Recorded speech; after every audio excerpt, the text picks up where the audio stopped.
अपने सब गोटे के हमर प्रणाम। हमर नाम भेल विभा रानी। अब बोले विभा के एहि एपिसोड में अहाँ सबके हार्दिक स्वागत करैत हमरा बहुत प्रसन्नता भ रहल है।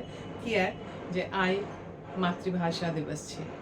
विश्व मातृभाषा दिवस पर हम आइ अहाँ से अपन मातृभाषा मैथिली में मुखातिब भ रहल छी। अहू में हमरा बहुत प्रसन्नता भ रहल अछि अहाँ सबसे साझा करैत जे एखन हमर एकटा मैथिली में नव कथा संग्रह आयल अछि, जागो नजमा। एक कथा संग्रह प्रकाशक नवारंभ प्रकाशन अछि।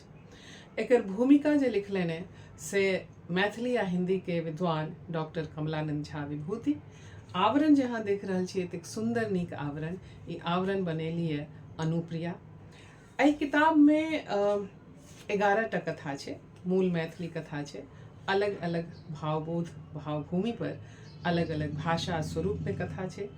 की सब कथा छै, कोना छै, एकरा लेल अहाँ के ई कथा संग्रह तो पढ़ाइए पड़त। ई कथा संग्रह हमरा लग उपलब्ध अछि। अहाँ जहिया अहाँ के मन करे जे हम ई कथा संग्रह ली तो हमरा अहाँ खबर करी, एकर कमेंट बॉक्स में अहाँ दी। एकर चली कह दै छी जे एकर मूल्य छै 200 टका। आ जहन अहाँ ई किताब लेब तो हम एकरा जे छै से अपना दिस से पोस्ट कऽ देब।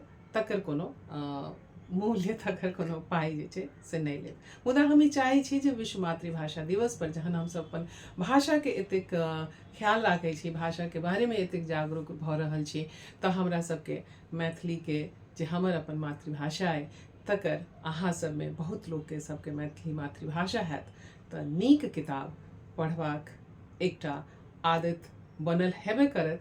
ओहि आदत में और कने अहाँ शान द सकै छी, धार द सकै छी। हमरा बहुत प्रसन्नता हैत ई अपने से खबर पाइब कऽ कि अहाँ जागो नजमा में इंटरेस्टेड छी, एकरा में रुचि राखै छी, आ की किताब लेबऽ चाहै छी, पढ़ऽ चाहै छी।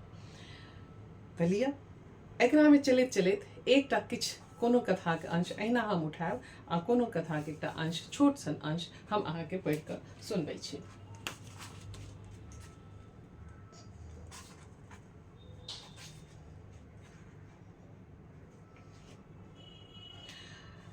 एकटा कथा के अंश हमरा भेटल है अहिना एक गोट बुच्ची दाई सँ। एकदम ई साड़ी विधवा छी हम। हमरा विधवाक माने एतबे बुझल छल जे 3 बरखक उम्र में हमर बियाह भेल छलै आ 5 बरखक उम्र में हमर बर खत्म भ गेल छलै। तें हम भेलहुँ विधवा। मुदा एहिसँ जिंदगी में कोन अन्हर बिहारि आबऽ वाला छलै कि आबि गेलै हमरा नहीं बुझल। हमरा तऽ लागे जे जेना हमर एकटा नाम अछि बुच्ची दाई, तहिना हमर दोसर नाम अछि विधवा। तो चलिए किताब के मादे में अखन हम अपने से एतबे गप करब। बस अपने के कम्युनिकेशन के संपर्क के हमरा प्रतीक्षा रहत।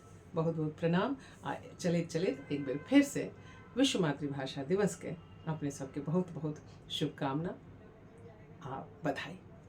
प्रणाम।